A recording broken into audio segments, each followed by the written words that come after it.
Hi, I'm Tom Eschen, and this is Power and Politics. Our conversation about the New York State budget continues today as New York Governor Kathy Hochul announced a general agreement on some of the bigger issues on Monday of this week. So today we have a legislator on, Phil Steck, a New York State Assemblyman out of Albany. He gives us an update on the negotiations as of right now. The budget has not been voted on. The budget bills haven't been printed. So he tells us a little bit more about that, where they are at. They do expect to have something in writing maybe by next week at this point. It's going to be a pretty late budget, more than a month late at this point. Meanwhile, he is pushing once again for the stock transfer tax. He says with potential looming federal funding cuts that this could help refill the state's coffers and make sure that they don't have to go deep into a deficit or anything of that nature. So we talk a little bit about that, why there's been pushback, and also the federal government potentially cutting some programs that fund Narcan and those distributions that we've seen happen throughout the capital region. Thanks, as always, for joining us. You can subscribe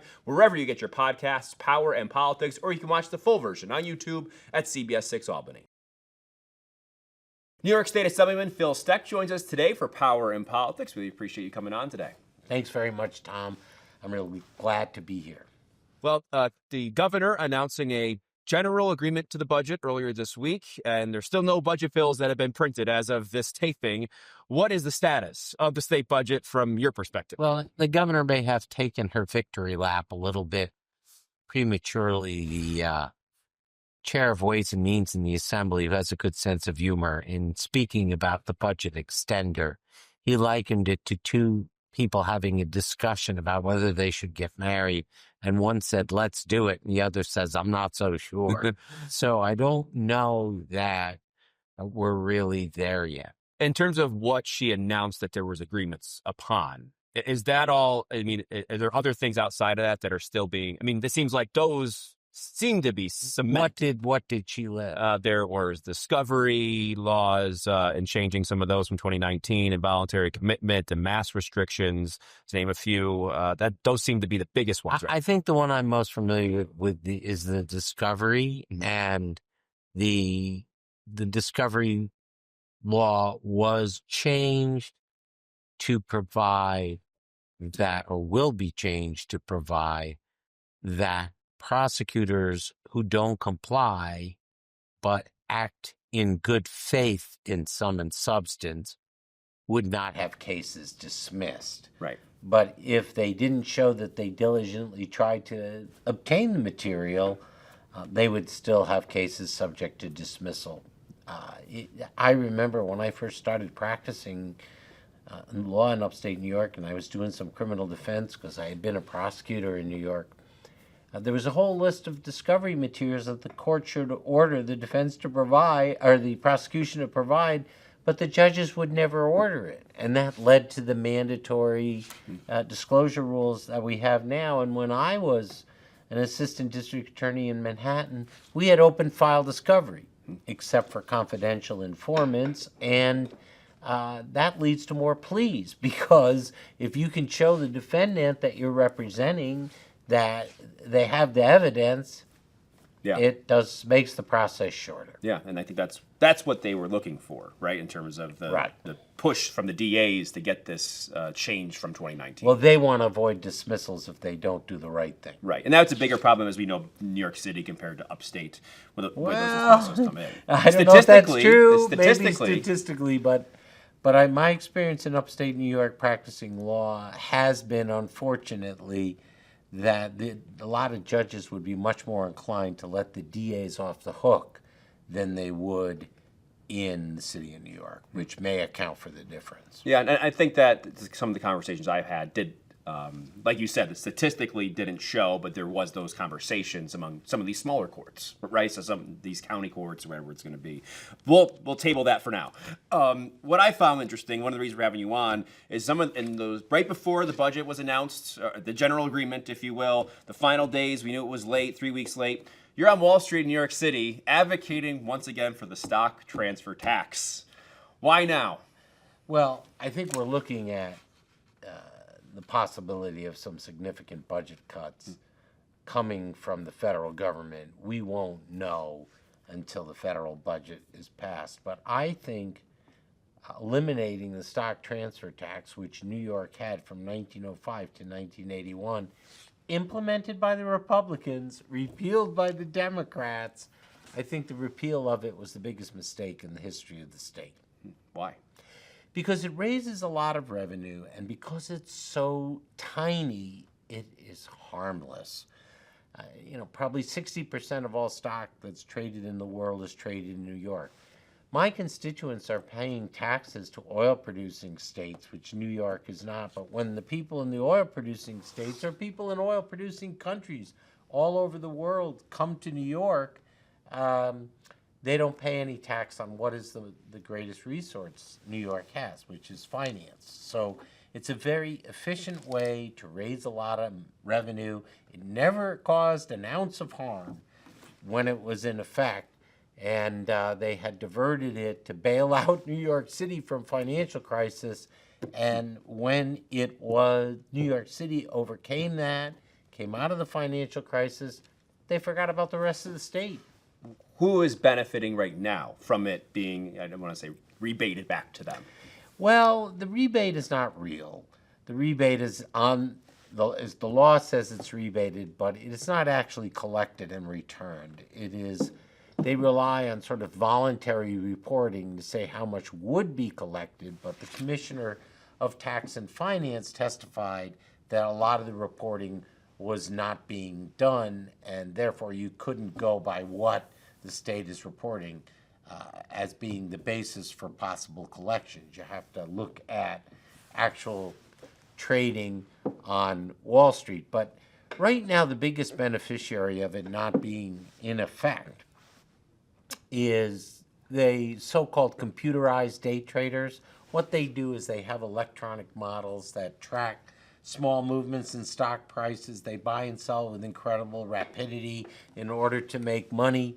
Economists would say that is not investment, it's not productive economic activity, but those folks earn a lot of money and therefore have a lot of clout. So at this point, they are the group that is most opposed. I actually had dinner with a friend of mine who ran a hedge fund, and he said, we evaluated companies, we made investment decisions, we wouldn't care about the stock transfer tax. And in fact, when Hong Kong increased their tax from 1% to 1.3%, which is much higher than the rate in New York, Goldman Sachs Asian markets said no one makes investment decisions based on a transfer tax, and the increase in the size of the tax they regarded as relatively meaningless. So frankly, I am somewhat puzzled by some of the opposition to it. What number did you have on the amount that this would help save the state, I guess you could say, or build revenue in terms of 14 to 16 billion, but with all the increased activity in Wall Street recently, it might be much closer to 20 billion.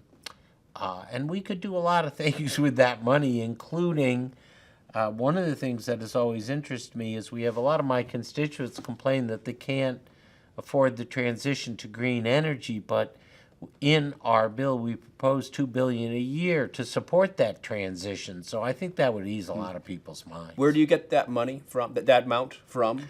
So we have economists we work with who looked at the average price of trades and the volume, and they do a calculation. Yeah, because you just spoke to the reporting of it, and I was looking at some old articles from the last time the big push was, probably 5 years ago now, where the budgetary, the Treasury had said it was about maybe only $5 billion. Right. No, that's not accurate. We covered that at hearings on the budget when we were able to cross-examine the Commissioner of Tax and Finance. Okay, so you go back to looking at that. In terms of support, you talked about people that don't support it. I mean, how do you get support from officials, support from labor, groups like that, that obviously have a lot of clout in the state?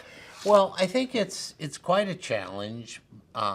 The first time we really put a push on, we had 58 co-sponsors, and then there were an additional 7 people who I thought would have joined on, but they wanted a more extreme version of it, which I felt was not wise because you don't want to scare people away with that. So there is a lot of support in the legislature for it. The difficulty is that in this budgetary system that you know in New York, it's a governor's budget, and it usually gets resolved by the three people who sit down at the end, and getting it on that agenda is more difficult. With respect to labor, there are certain unions that have supported it. There are some who have been opposed. One of the fears was that it would adversely affect public pensions, which is not true.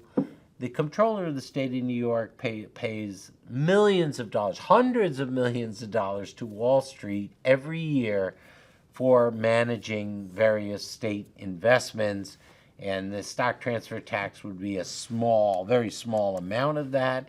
And all you have to say as state comptroller is, guys, this is in now, and you're going to have to eat it. And believe me, and if you don't, we're not going to hire you anymore. And there's so many people that want that business because it's really lucrative. The state pension plan is huge, and they have the leverage to make that completely harmless. Plus, it's assessed when you buy stock, not when you sell. And in 401k plans like mine, for example, when I start selling to support myself in retirement, I wouldn't be paying the tax. I think one of the arguments against has been that, the stock exchange brokers leave the state. They don't do it here anymore because of this. And I know that's never happened at any exchange in the world. London has it. Hong Kong has it. Other stock exchanges have it. When they increased it in Hong Kong, Goldman Sachs says it doesn't matter. And in thinking about this, I was just watching a biography of my favorite president, Franklin Roosevelt, on Hulu, and they talked about how Roosevelt felt a sense of obligation to the country to make it a better place. This seems to be entirely lacking in the Elon Musk type mentality of the world today, and the Donald Trump type mentality of the world. To me, I don't understand why that has happened. I think we need to have people, even extremely wealthy people, who have a sense of obligation to the nation as a whole. Still speaking from the perspective potentially, just in terms of some of these scenarios, I guess you could say, from a broker or a firm, whatever it's going to be. Right. And from their mentality, you just mentioned Elon Musk, Donald Trump, the volatility in the markets over the course of the last few months has been pretty extreme. Would this, is there a chance this could cause more hesitancy for someone to do this in New York? With the volatility in the markets, now they say, oh, now you have something else on top of this that we have to also consider. The best way to look at this is it's a basic principle of economics. It's a sales tax. So if I go to the local bodega, to use the word they use often in New York City, and the government puts a Trump type tariff on a product of 25%, no one's going to buy that product, and the owner of the store is harmed. If the tax is set so low, if, for example, you are paying half a penny per dollar, you're going to go to the store, you're going to buy any product you want, no one's going to care. That's the way the stock transfer tax works. What's odd for me is that the brokers and the stock exchange don't pay the tax. They collect it from the people who buy stock and send it to the government. Why would you want to move to avoid a tax that you don't pay? The only possibility is if the tax were too high and people decided not to invest in New York, they could go elsewhere. But again, we've seen that people don't go to London, where they have, when we repealed the stock transfer tax in New York, it wasn't like people were going everywhere else because they all had stock transfer taxes. So I don't really see that as making any economic sense. The cost of moving the infrastructure that exists in New York would just be prohibitive. So this is under the big picture of the federal potential funding cuts, right? Correct. At the end of the day, that's why you mentioned that's why a reason why this is a renewed push. It would be revived. Again, It's the biggest mistake we ever made in New York, repealing it. We have an infrastructure that is in steep decline, and we, in my bill, a large portion of the money would be contributed to rebuilding the infrastructure of the state. Now, one of the things that does is it attracts business. When you have strong infrastructure, business wants to come here and utilize that infrastructure. That's what made New York State. The Erie Canal made New York State because we had better infrastructure than other places did, and all the businesses grew up along the Erie Canal. It's a similar principle with Ireland and the famous Celtic Tiger. Their government invested in high-tech infrastructure, which attracted all kinds of computer companies to Ireland. We could use the money the same way with the stock transfer tax. That's, in my opinion, a much stronger model of economic development than saying we're going to give money to the government of Abu Dhabi to have a chip plant in Saratoga. That may benefit 1 out of 150 assembly districts, but it really isn't broad-based economic development. Okay, so let's think macro here. You have the stock transfer tax, that piece of the pie. You say maybe up to $20 billion. Right. The federal government, the state's budgeted $90 billion, and I don't think. I mean, this is just me thinking. That whole $90 billion probably won't be cut at the end of the day. Correct. I mean, but some of that could be. So, what do you build on top of this? Outside of this transfer tax, what else? How else do you help to refill? No, I think the transfer tax does it. I think we've Okay. reached the limit in New York with what we can do with income tax. There are, at certain income levels, we think of 6% as being the basic New York state income tax. We have,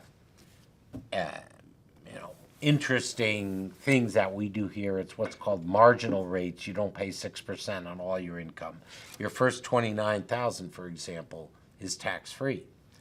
So the real tax rate can be lower. But what they do when they're trying to raise revenue is they'll eliminate some of the available exclusions so they can end up with a tax rate that's actually higher for people. So, and I think if you're a wealthy person living in New York, you may have 3 houses. It's much easier to move your residence to a different state where you already have a home than it is to avoid the stock transfer tax. So, for example, there was a fairly well-known brokerage firm that moved its operations to Tennessee. Their people were living in Tennessee. They weren't paying New York State income tax. They would still be paying stock transfer tax because all their trades go through New York. So I think I think it would produce enough. You're right. I don't think federal government would cut the full $90 billion. Probably not possible because there's a lot of federal spending that goes to, states that are Republican, so-called red states, and they couldn't survive without the federal money, and so I think a lot of that will be preserved in New York, despite a lot of fanfare on the Republican side. Would there be any room outside of this if the state is facing a deficit in this fall, to up taxes on anything else? I know other states, when they're facing a deficit, they'll add more, a percentage higher to cannabis tax, or to tires, or to rental cars, or sports betting. I think most of our taxes are high enough as they are. The stock transfer tax is a sales tax. Mm-hmm. The current sales tax on goods and services that you pay here in Albany County is 8%. The current tax on sale of stock is 0. If we reinstated the stock transfer tax, you'd be paying 0.5%. And so I think it's the most sensible way to go. It's the least harmful to the consumer. What's the next step forward? Well, it'll need a movement to do this. We have very conservative leadership in the Democratic Party. I saw a cartoon in the New Yorker. It was rather humorous.